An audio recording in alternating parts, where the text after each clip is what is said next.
Happy to home where God is near. We are finally on the last episode of season 4. Tammy? Oh, yes. It's a sad event, not oh, yes. But on this episode, we have the family life leader, a special person to us here at Colby. So stay tuned, guys, and look out for this episode that is coming up right after this. I'm Kelron Baylott. And I am Tammy Marsham, and you are watching CBLink.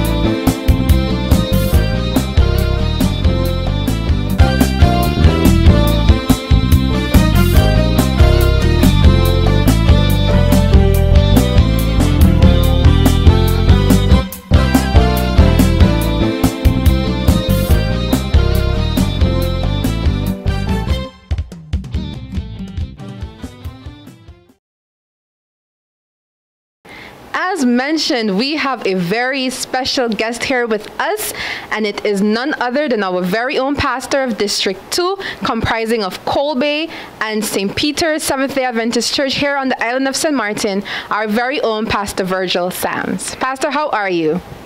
I'm doing great. That is good. That is good. Day, and I'm here to just praise the Lord and give him thanks. Amen. Amen. So for those who may not know you, can you just briefly tell us a little bit about you? Okay, well, I thought you would be the one to.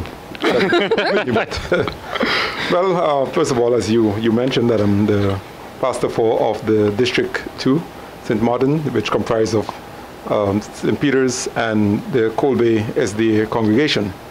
I've been here now for the past year, and thus far I'm loving it, I'm enjoying it.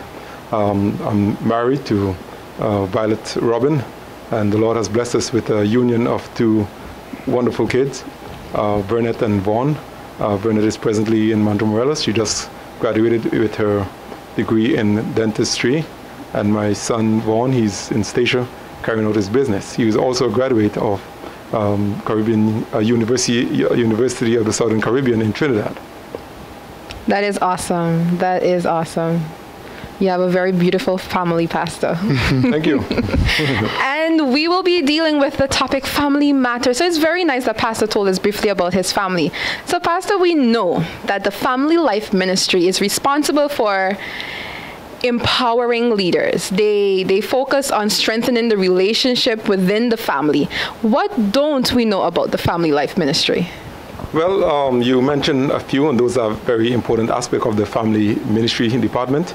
The Family Ministry Department is the department of the Seventh-day Adventist Church that, as you rightly mentioned, that it is geared to help to strengthen the family, strengthen family relation, and also help train the family as well, so that the family, we not only train the families of the church, but also the families of the community, because the family department is a vital department to help to strengthen and to lead men and women after God's ideal, because it was God from the very creation who instituted the family for mankind's benefit, and the family is there to bring fulfillment to family members, and it is also geared to help to follow God's ideal, as God has a very special plan for families.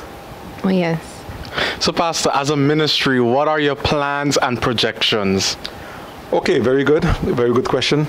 Well, from the very onset of the year, we had some brilliant plans for the year. We had ministries planned for family life training. We had some guests, special family guests, family life educators who would have come to minister to the church and also to the community. But due to the pandemic, these activities had to be postponed. There were also plans to have family day where the family can, go out in the community, where the family can meet in parks or different areas and just, have fun together. you know, because that was God's ideal for family to really have fun, for family to enjoy, you know, God's creation, and to be strengthened as we, you know, learn more about the things of God. All right. And yeah, we had, like I mentioned, we had lots of plans for this year, but due to the pandemic, we are not able to have the outdoors activities as was planned. But however, there are lots of personal counseling that is going on, especially at this time. Amen. As well. Amen. Pastor, you mentioned that it is God's ideal that the family has fun. Yes. We're going to go back in time. Yes. What is one thing that your parents did with you that you would always remember? Oh, that's a very good question. I appreciate you asking that question, because even recently I thought of how it was growing up with my parents. You know, well, my father was one who was, well, who used to lead out in the family worship, lead out in the family activities, you know. And one of the things that, some of the things that I remembered with much fondness, you know, was the time when my father used to take us out, my brother and myself, we were the youngest. He used to take us out on the beach, on the seaside, where we can just, you know, observe the things of nature. And he would teach us, you know, Bible stories and so forth. You know, just taking us away from home, you know, was one of the things that I really cherish as growing up. And I also try to carry that out with my children as well.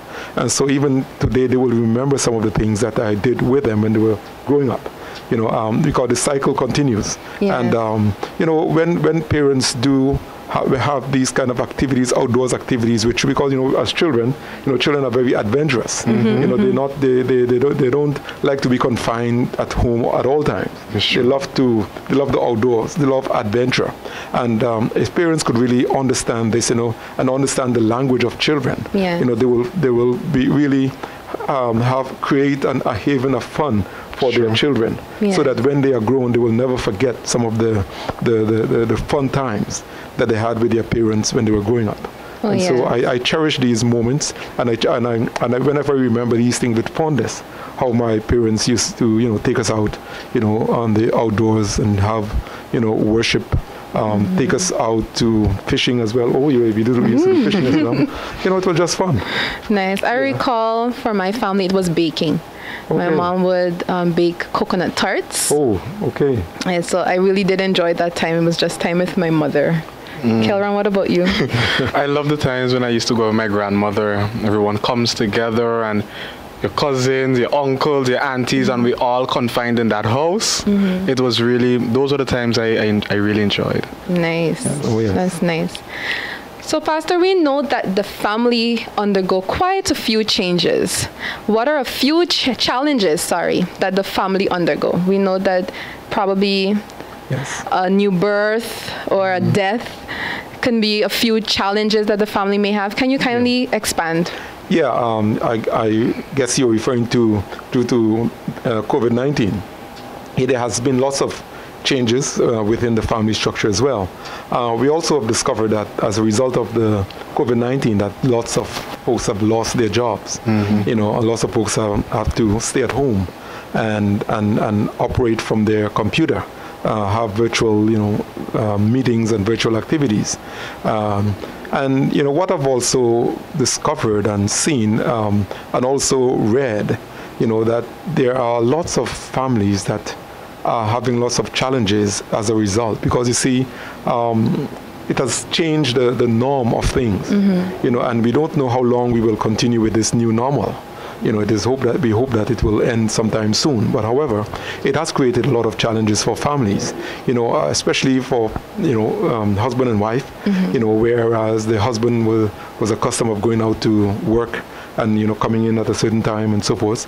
And now for many, we find have to stay at home. And oftentimes it can be quite stressful, you know, and if they're not properly, you know, counseled or understand the family dynamics, tension can be created in the home, you know, where you find the husband may become uptight very easily, because he's thinking of, hey, you know, I'm not at work anymore, and I'm not making any more income as before, and so, you know, we have to be more tight with our spending and so forth. And sometimes all these things go through the minds of the parents, and sometimes it do create tension and uptightness among the family as well.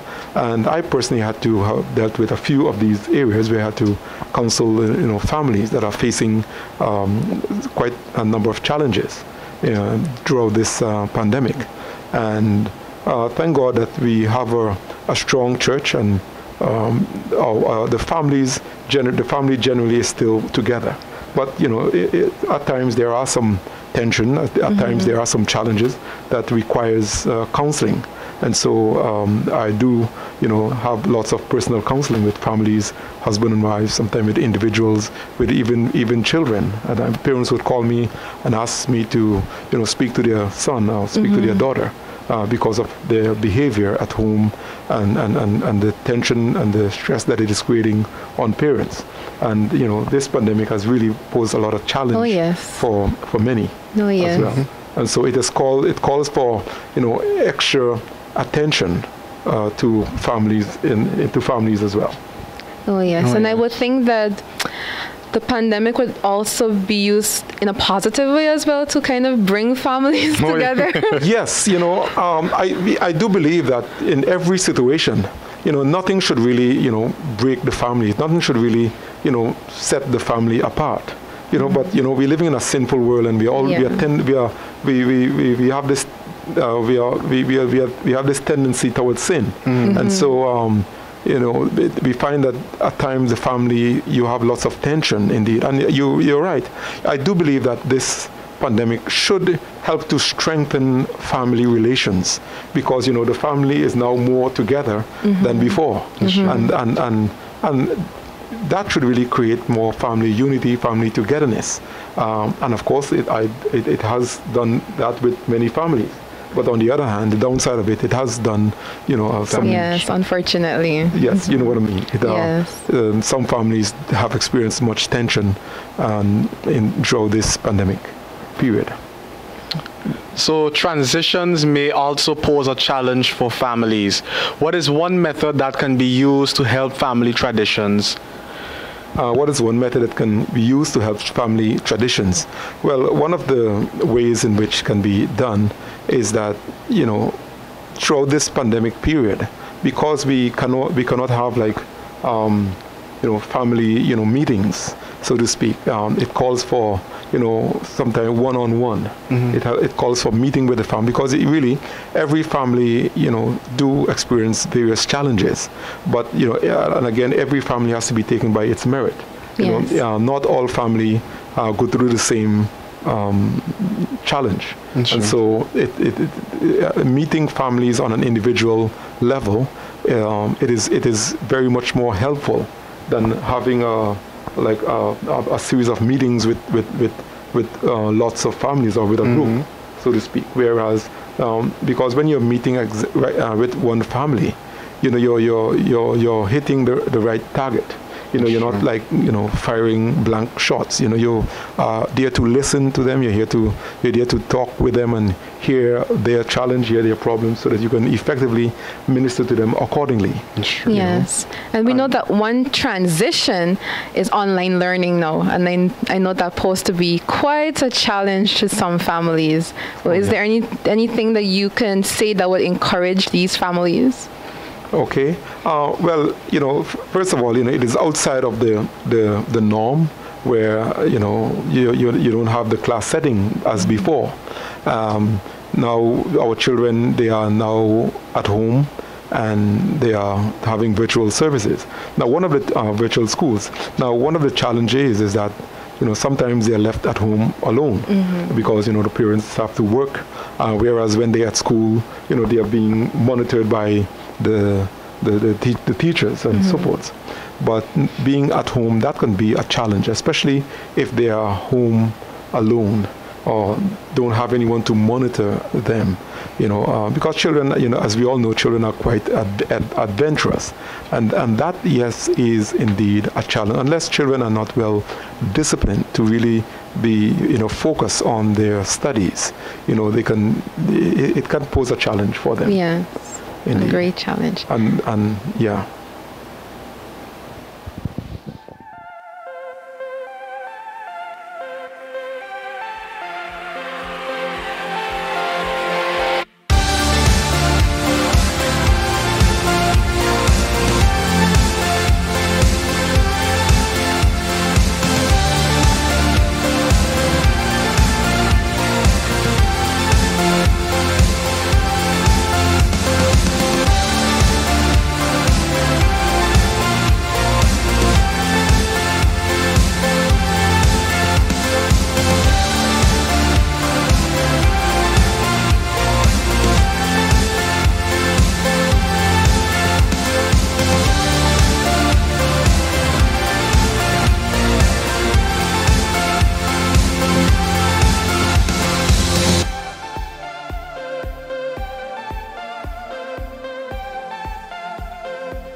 So, Pastor, we mentioned earlier on the family suffering great loss, whether it is the loss of their husband or a wife, their child, or a family member.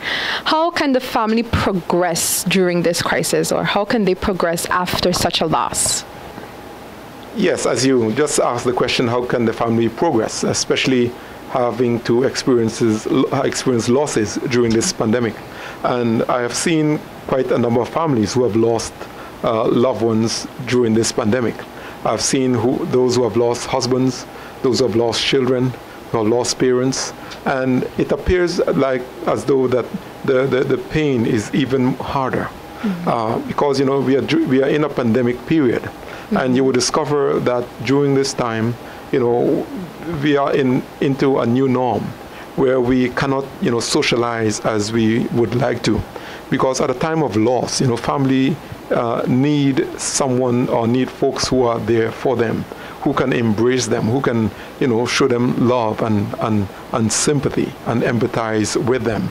Unfortunately, because of the pandemic, we have been restricted from having to be this close to individuals when they lost a loved one. I have also seen that many families are going through a period of loneliness, because it's like a vacuum has been created in them, that emptiness has been created as a result of that loss. And because of the pandemic, we have to stay our distance from each other, the social distancing and so forth. But one of the things I've been doing in recent times as well is to visit the families who have lost loved ones. Just last week I visited a family who have lost a loved one, and they're still feeling that loss. Wow. And they feel the loss very strongly. I do believe that families, they do need extra attention, extra care, especially at a time like this. And here's where I would encourage the members of the church as well to understand the hurt, understand the pain that these families are going through, and that we don't leave it up only to the leaders of the church, but members ought to be able to show care and show love and show empathy with families who have lost loved ones, because it is a time when they need to feel that sense of belonging. It is a time when they need to feel that sense of closeness with their brothers and sisters.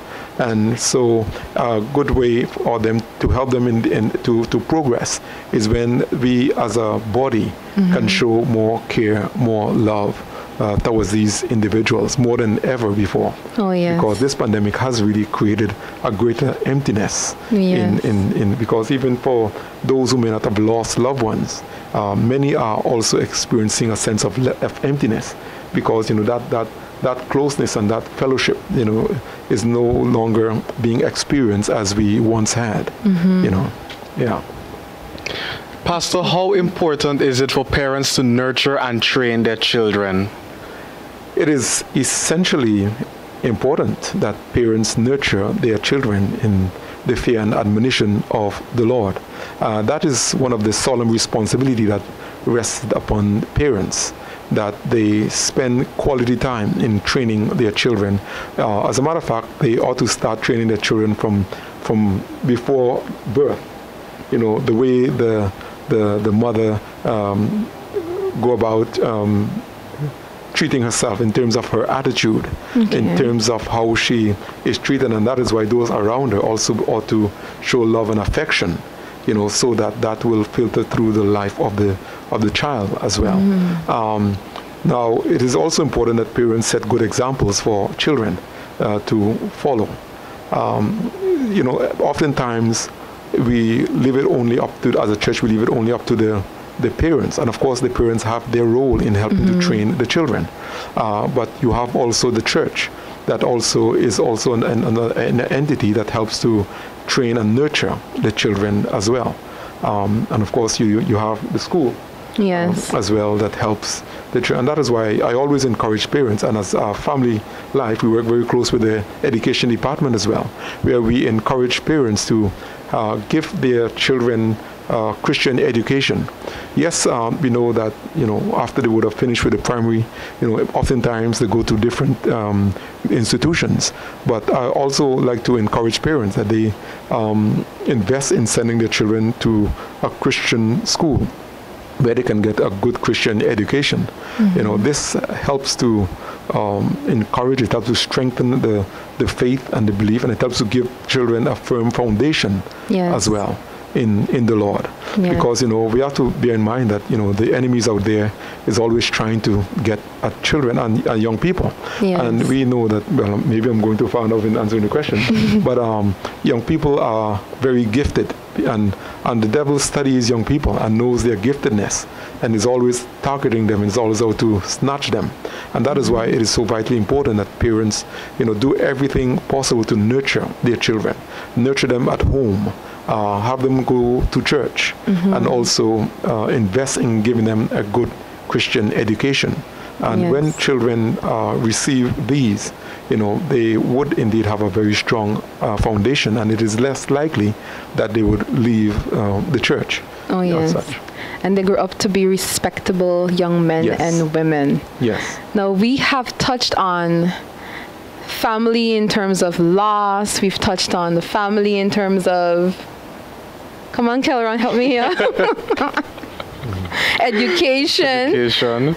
Now, Pastor, is it the responsibility of parents to teach their sons and daughters of specific qualities they should look for when choosing a spouse? We know this is also family-oriented. Yes. Oh, yes, absolutely. Because, parents are given that responsibility to help to nurture and train their children, and also in helping to train them in finding a mate as well.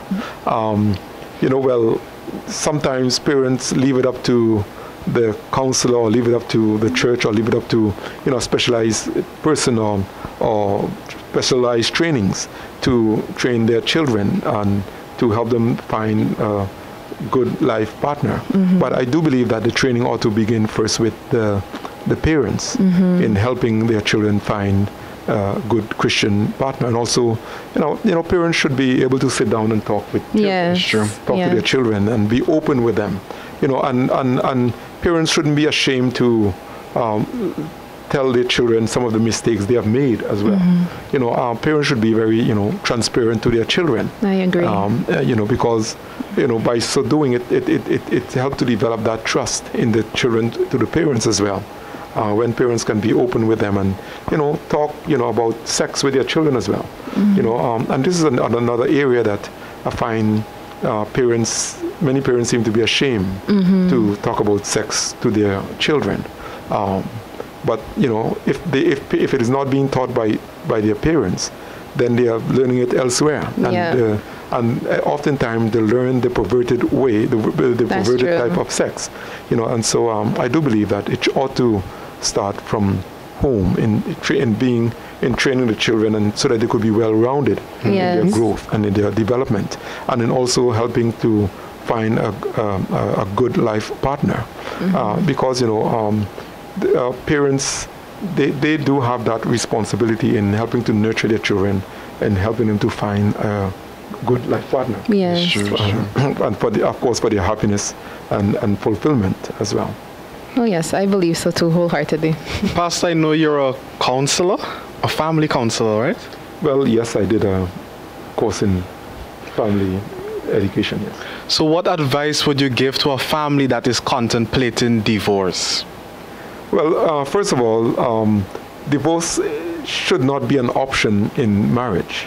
Whenever we counsel folks, whenever I counsel a couple that are getting married, divorce is always not an option.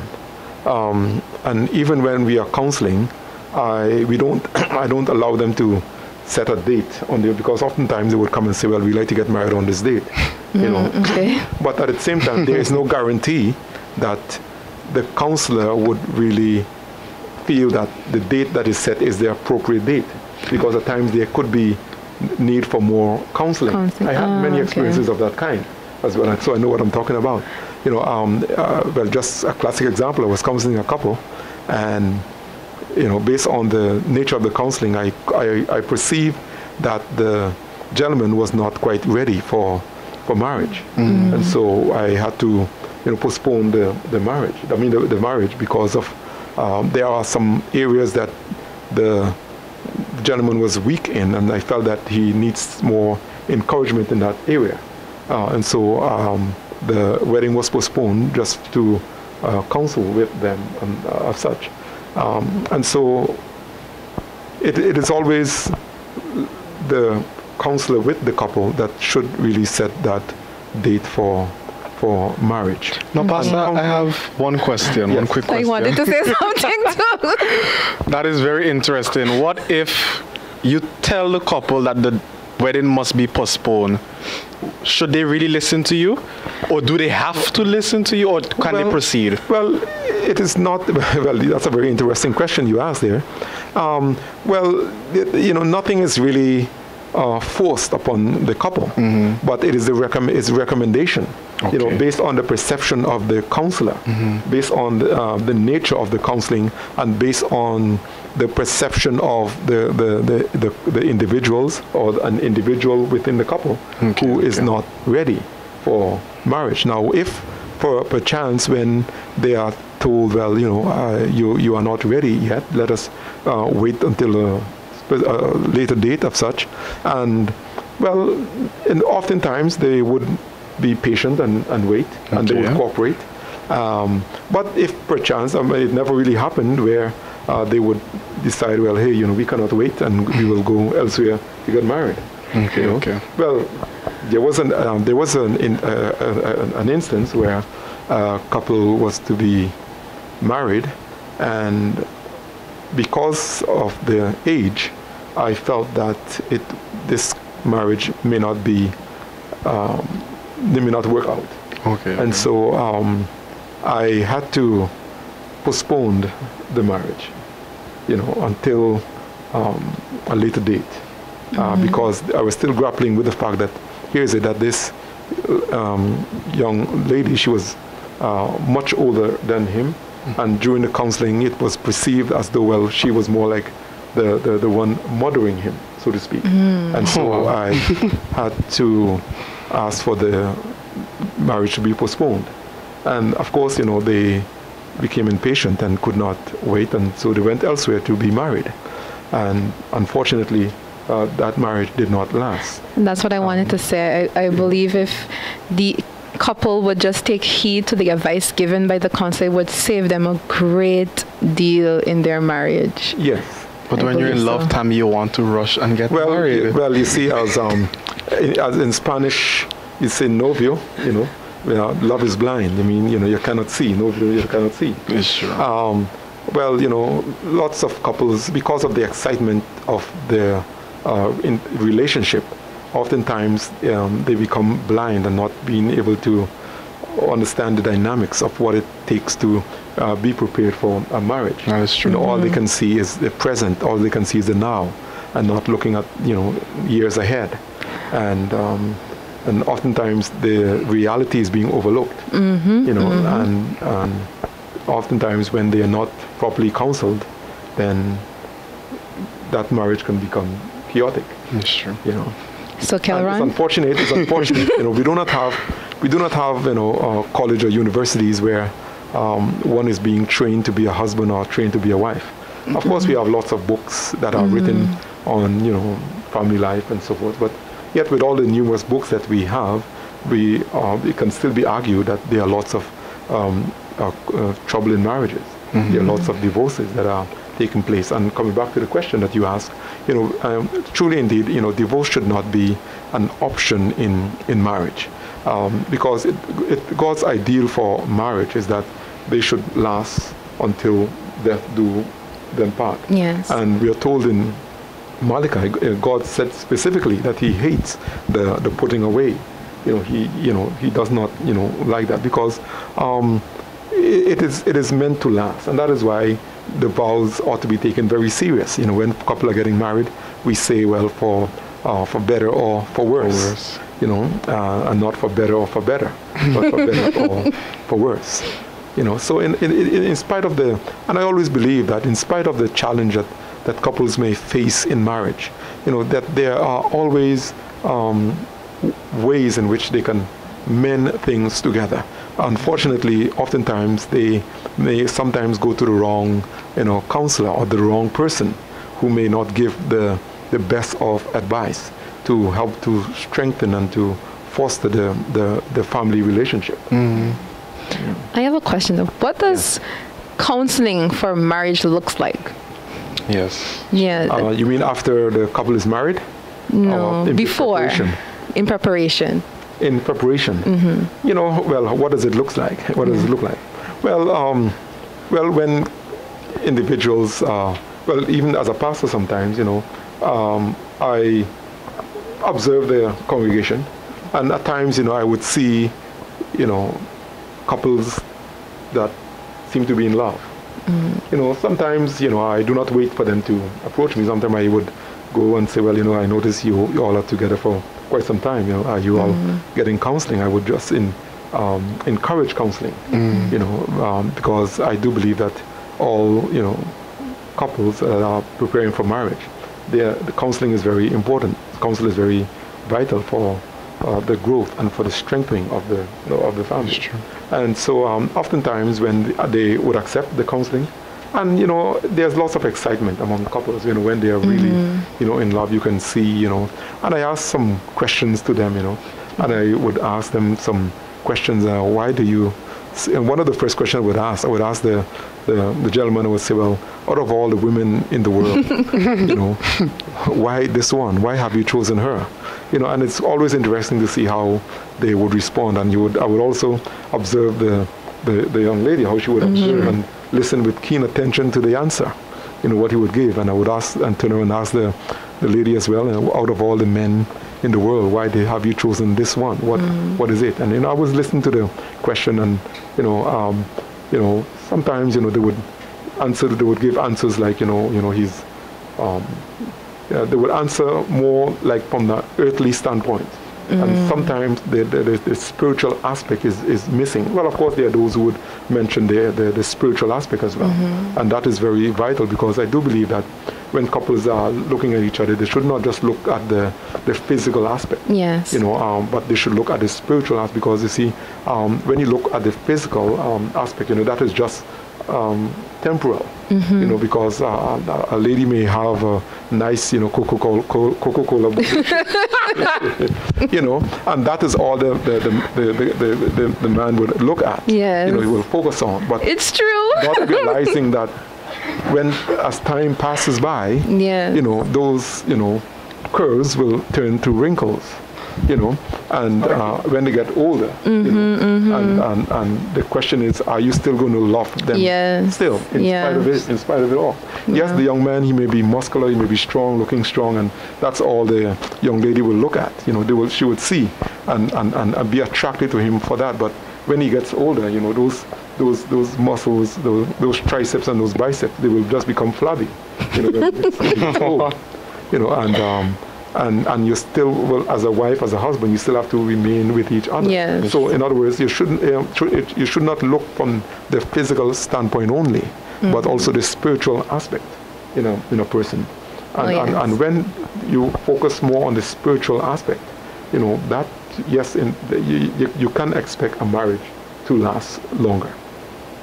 Oh yes, Pastor, you said a lot. You said a lot. So Kelron, when it is your turn, make sure you're not blind. Pastor, how important is family worship? You mentioned that as a young lady or a young man, we must look towards spiritual things in an individual.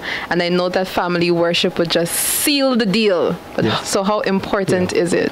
Well, family worship is so vitally important. I can speak from my experience as a young man growing up in a Christian home, where we would always have family worship the first thing in the morning. As soon as we get out of bed, we go straight into family worship before we eat, before anything else.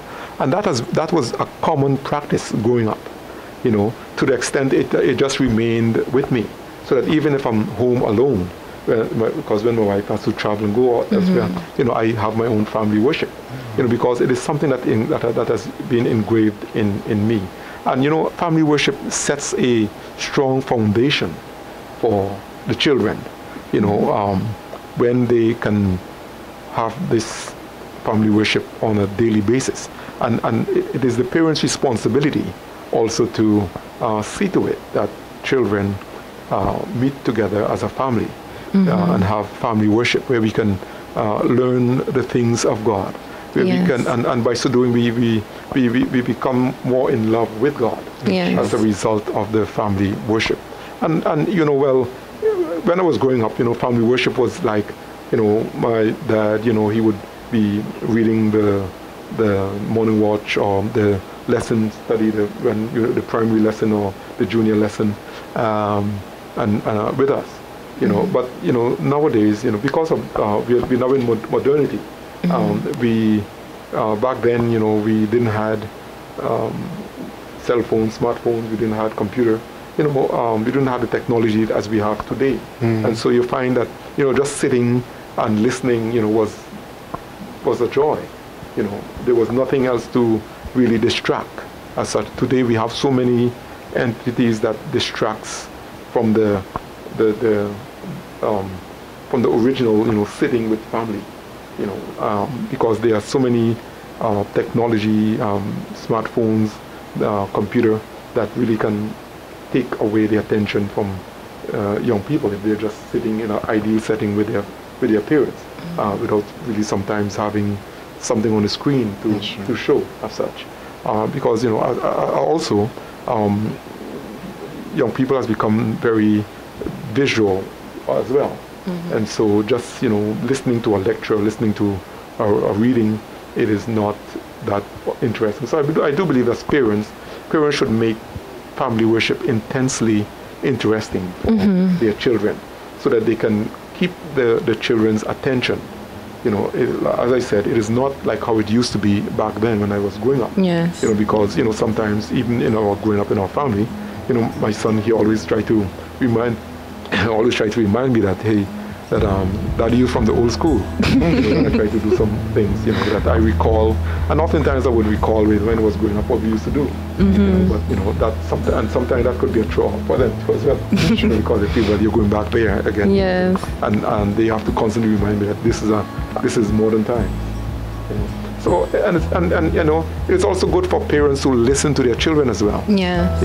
Hear from them, get ideas from them as to how they can also make family worship interesting, so that they can also be a part of and feel a sense of belonging as well. Oh yes. Parents shouldn't always feel that everything rests with them, but they should really give the children opportunities to really express themselves. Yes. And maintain the family worship. That cannot be overemphasized enough. It is vitally important that parents find time, and for parents who are not having family worship, I would just want to encourage them that they find the time to have family worship with your children, because children grow up fast. Before you know it, they are all grown. Yes. And parents do not realize what they are missing or what they are depriving their children of when they do not, have that family worship with their children. I've seen parents who have lived to regret, the time that they miss out on spending with their children. Even, some of my, some colleagues as well, some of the things that they have missed out on in not training their children or as they should.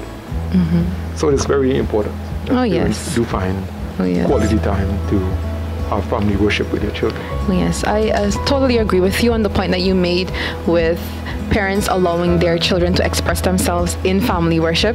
When growing up, my mother allowed my brother and I to lead out in family worship, which as today you can see I'm very much vocal, and it was because of that aspect, So I really do believe that parents should have family worship with their children and allow them to lead out, develop that skill, that talent that they may have. Yes. Yeah, very true, very true. family worships in the Bellet House. From small, I was song service leader. Oh, okay. Nobody could have taken that away from me. Okay. I do the morning devotions, I do the evening devotions, and I sing. I don't even want to hear the Sabbath school lesson. I just want to sing. But those were the days. Those were the good days. Yeah, but yes, singing is good. It helps to set the tone. But the word is what keeps you. Oh yes, that's true. So it is very important that family worship with singing and having the word presented as well. Amen. So that it will help to strengthen the foundation of the children. Oh yes. Oh yes.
Pastor, it was a privilege having you here and for the wealth of knowledge that you have shared with us.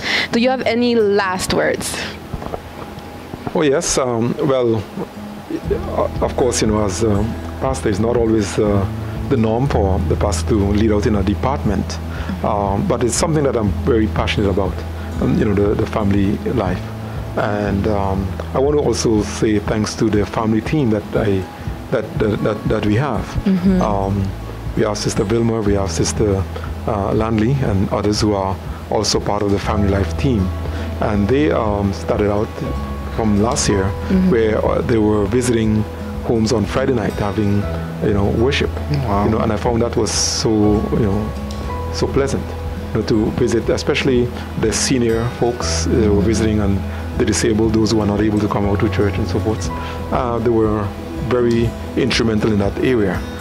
We thought to continue it, but again, because of the pandemic, it was put on hold for a time. But we do plan to start up again very soon. And I just want to encourage all the families that in this pandemic period, it is a very challenging time for family. It is a difficult time. But in spite of it all, God has still provided the means for which families can be strengthened. And so we should not allow this period or the challenge that we face as a result of the pandemic to, dampen the family vibrancy, to dampen the family unity, the family togetherness. I do believe that we should use this opportunity. We should see this as an advantage for the family to be able to unite more together, to come more together, to study God's word together, so that the family, the children, can have a very strong foundation in the Lord. Oh yes, oh yes. Amen. So once again, thank you, Pastor, for being here with us and for sharing your wealth of knowledge. It was indeed a pleasure. Okay. Well, I learned quite a bit. Oh yes, oh yes. Well, thank you very much. It was indeed a privilege, a pleasure to be here as well. And feel free to call on me anytime. Oh yes. In the future, happy to come back again. There is beauty all around when there is love at home. Thank you for watching CBLink, and see you next week. Same time, same place. I'm Tommy Marsham. And I'm Calron Baylott. Bye.